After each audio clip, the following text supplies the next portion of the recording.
بسم اللہ الرحمن الرحیم فصل فی مقتضى الامر۔ یہ وصول الشاشی کا صفحہ نمبر 170 ہے۔ گزشتہ سبق میں آپ نے یہ پڑھ لیا کہ امر کا موجب وجوب ہے اور بعض ائمہ کے نزدیک امر کا موجب توقف ہے، یعنی جب تک کسی ایک معنی کی تعین پر کوئی دلیل قائم نہ ہو جائے اس وقت تک توقف کیا جائے گا۔ اب آج کے سبق میں آپ یہ پڑھیں گے کہ امر کا مقتضا کیا ہے۔ تو معاملہ یہ ہے کہ جن ائمہ کا مذہب یہ ہے کہ امر کا موجب وجوب ہے، ان کے درمیان اس بارے میں اختلاف ہے کہ امر تکرار کا مقتضی یا محتمل ہے یا نہیں ہے۔ تو امام مزنی اور ابو اسحاق اسفرائینی شافعی اور عبد القاہر بغدادی، ان حضرات کا مذہب یہ ہے کہ امر موجب تکرار ہے، یعنی امر تکرار کا مقتضی ہے۔ امر جب بھی ہوگا تو تکرار چاہے گا۔ ہاں، اگر کوئی دلیل ایسی قائم ہو جو اسے منع کر دے، جو تکرار کے خلاف کو ثابت کرے، تو اس صورت میں امر تکرار کا مقتضی نہیں ہوگا۔ لیکن اگر ایسی کوئی دلیل نہیں ہے تو امر تکرار کا مقتضی ہوگا۔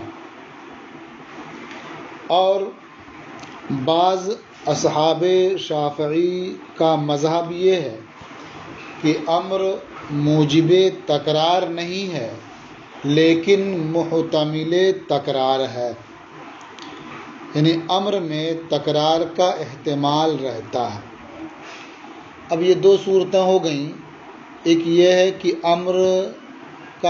امر موجب تکرار ہے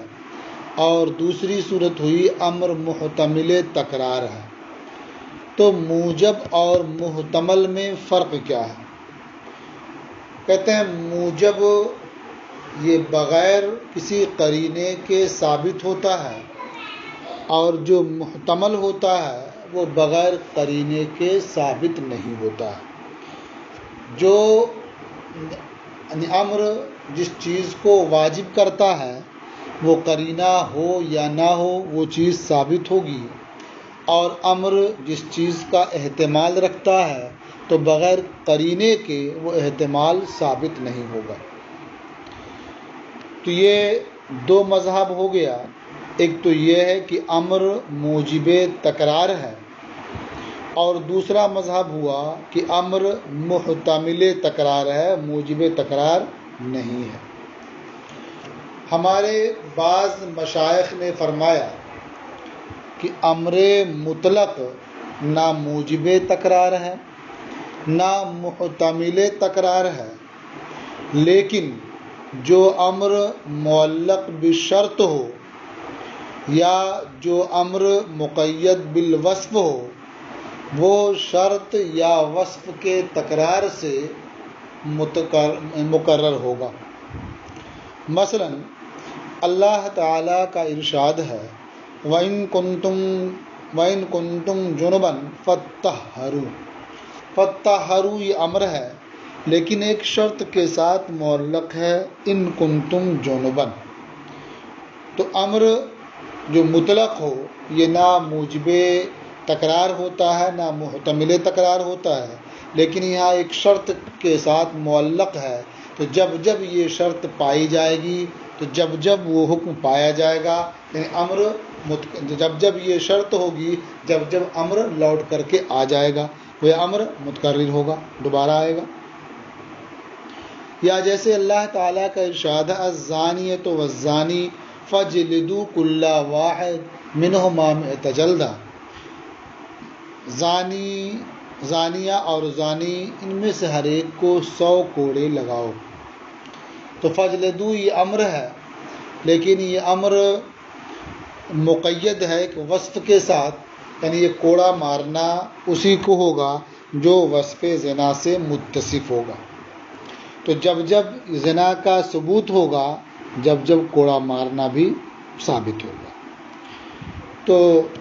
بعض مشائخ کا یہ مذہب ہے کہ امر مطلق نہ تو موجب تکرار ہے نہ محتمل تکرار ہے، لیکن اگر وہ معلق بالشرط ہو یا مقید بالوصف ہو تو اس شرط یا وصف کے بار بار پائے جانے سے امر بار بار پایا جائے گا۔ لیکن ہمارے نزدیک جو مختار مذہب ہے وہ یہ ہے کہ امر نہ موجب تکرار ہے نہ محتمل تکرار ہے، خواہ امر مطلق ہو یا معلق بالشرط ہو یا مخصوص بالوصف ہو، یعنی ہر صورت میں امر نہ تو موجب تکرار ہے اور نہ محتمل تکرار ہے۔ ہاں اتنی بات ضرور ہے کہ امر بالفعل اقل جنس پر واقع ہوتا ہے اور کل جنس کا احتمال رکھتا ہے۔ اقل جنس پر واقع ہونے کا مطلب یہ ہے کہ وہ ادنا درجہ، وہ ادنا حصہ جس کی وجہ سے اس امر کو بجا لانے والا سمجھا جائے، اتنے پر یہ واقع ہوتا ہے، اور کل جنس کا اس میں احتمال ہوتا ہے، یعنی اگر عامر کی نیت کل جنس کی ہو تو پھر کل جنس کو یہ شامل ہوتا ہے۔ اسی مختار اور پسندیدہ مذہب کی روشنی میں مصنف رحمۃ اللہ تعالی علیہ فرماتے ہیں الامر بالفعل لا یقتضی التکرار، یعنی امر بالفعل یہ تکرار کا مقتضی نہیں ہوتا ہے۔ اور آپ بین السطور میں دیکھ سکتے ہیں ولا یحتملہ، یعنی امر بالفعل یہ تکرار کا محتمل نہیں ہوتا ہے۔ اب چونکہ یہی مختار ہے، یہی پسندیدہ ہے، تو اس روشنی میں یہ بعض مسائل بیان فرماتے ہیں۔ کہتے ہیں وَلِہَٰذَا قُلْنَا، اور اسی لیے ہم نے کہا، یعنی امر بالفعل نہ مقتضی تکرار ہے نہ محتمل تکرار ہے، اس لیے ہم نے کہا کہ اگر کسی مرد نے دوسرے سے کہا کہ تو میری بیوی کو طلاق دے دے، تو اس دوسرے شخص نے یعنی وکیل نے اس موکل کی بیوی کو طلاق دے دیا، پھر موکل نے اپنی اس مطلقہ بیوی سے نکاح کر لیا، تو اب جو وکیل ہے اسے اس بات کا اختیار نہیں ہوگا کہ امر اول کی وجہ سے دوبارہ اس کی بیوی کو طلاق دے دے، یعنی اگر وہ وکیل دوبارہ اس کی بیوی کو طلاق دیتا ہے تو یہ طلاق واقع نہیں ہوگی، اس لیے کہ اس نے جو حکم دیا تھا وہ پورا ہو گیا ایک بار طلاق دینے کی وجہ سے، اور امر تکرار کا مقتضی نہیں ہوتا ہے کہ اب بار بار یہ اس پر عمل کرے گا اور عمل مانا جائے گا، یا اس کا محتمل بھی نہیں ہوتا ہے کہ اس میں اس کی گنجائش ہو اور یہ خود سے ایسا کر سکے۔ فرماتے ہیں وَلِہَٰذَا قُلْنَا، اور اسی لیے ہم نے کہا لو قال طلق امراتی، اگر کسی مرد نے دوسرے سے کہا کہ تو میری بیوی کو طلاق دے دے، فطلقها الوکیل، تو وکیل نے موکل کی بیوی کو طلاق دے دیا، ثم تزوجها الموکل، پھر موکل نے اپنی مطلقہ بیوی سے نکاح کر لیا، لیس للوکیل ان یطلقها بالامر الاول ثانیا، تو وکیل کے لیے روا نہیں ہوگا کہ وہ امر اول کی وجہ سے دوبارہ اس خاتون کو طلاق دے، اس لیے کہ جب پہلی بار اس نے طلاق دے دیا تو امر کی وجاوری ہو گئی، اب دوبارہ اسے طلاق دینے کا اختیار نہیں رہا۔ ایک دوسرا مسئلہ اور بیان کرتے ہیں. وَلَوْ قَالَ زَوِّجْنِي امْرَأَةً، ایسے ہی اگر کسی شخص نے دوسرے شخص سے کہا کہ تو کسی خاتون سے میری شادی کر دے، تو اب جسے وکیل بنایا تو اس کے لیے صرف اتنا ہی اختیار ہوگا کہ وہ کسی خاتون سے شادی کر دے، لیکن ایک بار شادی کر دینے کے بعد اب اسے اختیار نہیں رہے گا کہ وہ پھر اسی امر کی وجہ سے دوسری خاتون سے بھی اس کی شادی کر دے. یہ اختیار نہیں رہے گا، اس لیے کہ جب ایک مرتبہ اس نے شادی کر دی اس کی، تو جو امر تھا اس کی بجاوری پالی گئی اور اس کا اقتضا پورا ہو چکا. وَلَوْ قَالَ زَوِّجْنِي امْرَأَةً، اور اگر کسی نے دوسرے سے کہا کہ کسی خاتون سے میری شادی کر دے، لا يتناول هذا تزویجا مرة بعد اخرى، تو یہ امر ایک بار شادی کرنے کے بعد دوبارہ شادی کرنے کو شامل نہیں ہوگا. تیسرا مسئلہ، وَلَوْ قَالَ لِعَبْدِهِ، اور اگر کسی آقا نے اپنے غلام سے کہا تزوج، کہ تو شادی کر لے، تو غلام کو ایک بار اس امر کی بنیاد پر شادی کرنے کا اختیار ہوگا. ایک بار اس نے شادی کر لی، اب اسے طلاق دے دیا، پھر چاہے کہ دوبارہ شادی کر لے اسی امر کی بنیاد پر، تو شادی نہیں کر سکتا، اس لیے کہ امر تکرار کا مقتضی نہیں ہوتا. وَلَوْ قَالَ لِعَبْدِهِ، اور اگر آقا نے اپنے غلام سے کہا تزوج، تو شادی کر لے، لا يتناول ذلك الا مرة واحدہ، تو یہ شادی کرنے کا حکم ایک بار شادی کرنے کو شامل ہوگا، اس کے علاوہ نہیں، یعنی صرف ایک بار شادی کرنے ہی کو شامل ہوگا. کیوں؟ کہتے ہیں لأن الامر بالفعل طلب تحقیق الفعل على سبیل الاختصار، یعنی یہ تین مسائل بیان کیے اور ہر ایک میں اس بات کو واضح کیا کہ امر تکرار کا مقتضی نہیں ہوتا ہے، اس لیے ایک بار عمل کر لینے کے بعد دوبارہ اس پر عمل کرنا روا نہیں ہوگا، اس کی گنجائش نہیں ہوگی. وجہ اس کی یہ ہے کہ امر بالفعل یہ اختصار کے طریقے پر فعل کے ایجاد کو طلب کرنا ہے. مثلا کسی نے کہا اضرب کا معنی کیا ہوا کہ افعل فعل الضرب، تو افعل فعل الضرب سے مختصر ہے اضرب. تو اضرب جو کہا گیا وہ صرف اس لیے تاکہ لفظ میں اختصار ہو جائے، نہ یہ کہ معنی میں اختصار ہو. تو افعل فعل الضرب کہتا، یعنی ضرب کا حکم دیتا وہ، تو ایک بار ہی مارنے کا حکم تھا، تو اضرب کہنے میں بار بار مارنے کا حکم نہیں ہو سکتا، اس لیے کہ اختصار صرف لفظ میں مقصود ہے، معنی میں تبدیلی مقصود نہیں ہوتی. کہتے ہیں لأن الامر بالفعل طلب تحقیق الفعل على سبیل الاختصار، اس لیے کہ امر بالفعل دوسرے کو کام کا حکم دینا یہ اختصار کے طریقے پر فعل کے ایجاد کو طلب کرنا ہے. فإن قوله اضرب مختصر من قوله افعل فعل الضرب، کیونکہ قائل کا اضرب کہنا یہ افعل فعل الضرب کہنے سے مختصر ہے. والمختصر من الکلام والمطول سواء فی الحکم، اور مختصر کلام اور مطول کلام حکم میں برابر ہوتا ہے، یعنی دونوں سے حکم یکساں ثابت ہوتا ہے اور دونوں کا فائدہ بھی یکساں ہوتا ہے، صرف لفظ میں اختصار ہو جاتا ہے مختصر میں. ثم الامر بالضرب امر بجنس تصرف معلوم. اب کہتے ہیں کہ جو اضرب کہا تو ضرب کا حکم ہوا، تو امر بالضرب یہ تصرف معلوم کی جنس کا حکم ہے. تصرف معلوم ہے، ضرب ایک معلوم تصرف ہے، تو تصرف معلوم کی جنس کا یہ امر ہے، حکم ہے.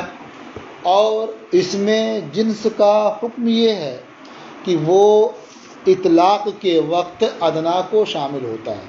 یعنی اس میں جنس جب بولا جائے تو ادنا کو شامل ہوتا ہے، یعنی اس کے ایک فرد کو مثلا، اور کل جنس کا اس میں احتمال ہوتا ہے، کہیں اس کے تمام افراد کے مراد لینے کا احتمال ہوتا ہے۔ تو اسی طرح سے امر بالفعل یہ جب بولا جو مطلق ہوگا تو ادنا کو یہ شامل ہوگا، لیکن کل جنس کا احتمال رہے گا۔ ثم الامر بالضرب امر بجنس تصرف معلوم، پھر امر بالضرب تصرف معلوم کی جنس کا حکم ہے۔ وحکم اسم الجنس ان یتناول الادنی عند الاطلاق، اور اس میں جنس کا حکم یہ ہے کہ وہ اطلاق کے وقت ادنا کو شامل ہوتا ہے۔ ویحتمل کل الجنس، اور کل جنس کا احتمال رکھتا ہے۔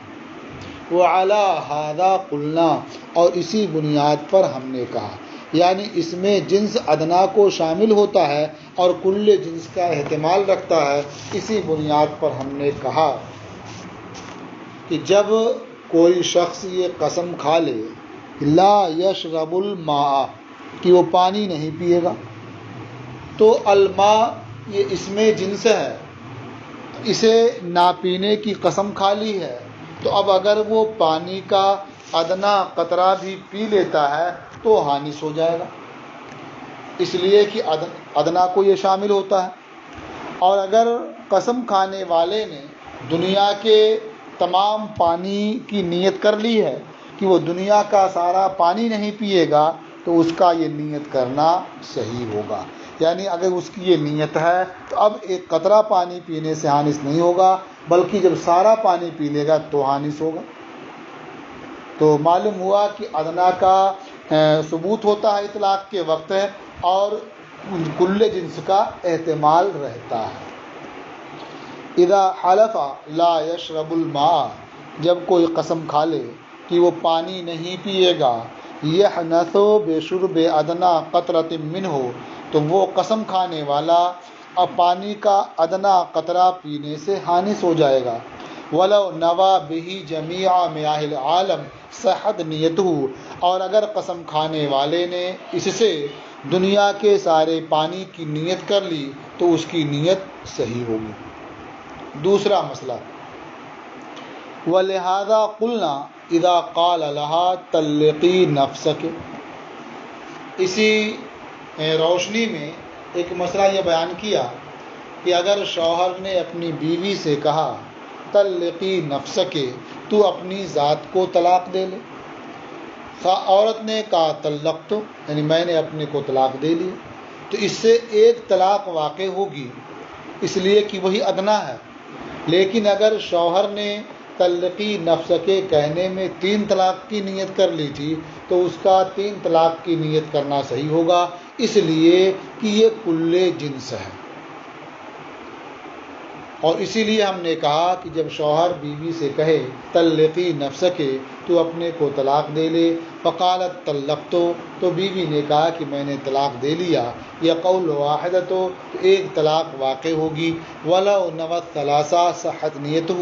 اور اگر شوہر نے 3 طلاق کی نیت کر لی طلقی نفسک کہنے سے تو اس کی نیت صحیح ہوگی۔ تیسرا مسئلہ، وَكَذَلِكَ لَوْ قَالَ لِآخَرَ طَلِّقْهَا، یوں ہی ایک شخص نے دوسرے سے کہا کہ تو میری بیوی کو طلاق دے دے، تو اب یہ ایک طلاق کو شامل ہوگا اطلاق کے وقت، اور اگر اس نے 3 طلاق کی نیت کر لی ہے تو 3 طلاق کی نیت اس کی صحیح ہوگی۔ لیکن اگر 2 طلاق کی نیت کی ہے تو یہ نیت صحیح نہیں ہوگی، اس لیے کہ 2 نہ تو یہ کل جنس ہے اور نہ ہی ادنا ہے، وہ یہ 2 عدد محض ہے، اس لیے 2 کی نیت صحیح نہیں ہوگی۔ ہاں اگر وہ منکوحہ باندی ہے تو ایسی صورت میں 2 طلاق کی نیت کرنا بھی صحیح ہوگا، کیونکہ 2 کی نیت باندی کے حق میں کل جنس کی نیت ہے اور کل جنس کا احتمال رہتا ہے۔ وَكَذَلِكَ لَوْ قَالَ لِآخَرَ، اور یوں ہی اگر شوہر نے دوسرے سے کہا طلقھا، تو اسے طلاق دے دے، یعنی میری بیوی کو طلاق دے دے، یتناول الواحدۃ عند الاطلاق، تو یہ کہنا ایک طلاق کو شامل ہوگا اطلاق کے وقت۔ ولو نوت ثلاثہ صحت نیتہ، اور اگر شوہر نے 3 کی نیت کر لی ہے تو یہ نیت صحیح ہے۔ وَلَوْ نَوَتْ سَنَتَيْنِ لَا يَصِحُ، اور اگر اس نے 2 طلاق کی نیت کی ہے تو یہ نیت کرنا صحیح نہیں ہوگا، الا اذا كانت المنكوحة امة، مگر جبکہ منکوحہ بادی ہو، فإن نیت سنتین فی حقها نیت بکل الجنس، کیونکہ بادی کے حق میں 2 کی نیت کرنا کل جنس کی نیت ہے۔ چوتھا مسئلہ، وَلَوْ قَالَ لِعَبْدِهِ تَزَوَّجْ، اور اگر آقا نے اپنے غلام سے کہا تزوج، تو شادی کر لے، تو یہ ایک عورت سے نکاح کرنے پر امر واقع ہوگا، اور اگر آقا نے 2 سے نکاح کرنے کی نیت کر لی ہے تو اس کی نیت صحیح ہوگی، اس لیے کہ 2 یہ کل جنس ہے غلام کے حق میں۔ اور وَلَوْ قَالَ لِعَبْدِهِ، اور اگر آقا نے اپنے غلام سے کہا تزوج، تو شادی کر لے، یقع علی تزوج امرأۃ واحدۃ، تو ایک عورت سے نکاح کرنے پر یہ حکم واقع ہوگا۔ وَلَوْ نَوَتْ سَنَتَيْنِ، اور اگر آقا نے 2 عورتوں سے نکاح کی نیت کر لی ہے، صحت نیتہ، تو اس کی نیت صحیح ہوگی، لأن ذلك کل الجنس فی حق العبد، اس لیے کہ 2 یہ کل جنس ہے غلام کے حق میں نکاح کے سلسلے میں۔ تو اس سے یہ سمجھ میں آیا کہ امر یہ نہ تو تکرار کا مقتضی ہے اور نہ ہی تکرار کا محتمل ہے، چاہے امر مطلق ہو، چاہے معلق ہو، چاہے مقید ہو،